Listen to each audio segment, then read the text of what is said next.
அந்த கல்வி தரத்தை உயர்த்தி அவர்களை நாளைய தலைவர்களாக மாற்றுவது மட்டுமே எஸ்எஃப்எஸ் களினுடைய நோக்கமே ஒழிய எண்ணிக்கைகளை கூட்டிக் கொண்டு தரமற்ற கல்வியை தருவது அல்ல.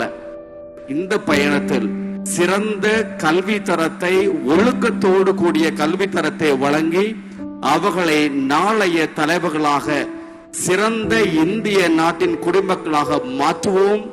உங்களுடைய ஒத்துழைப்போடு நிச்சயமாக செய்வோம்.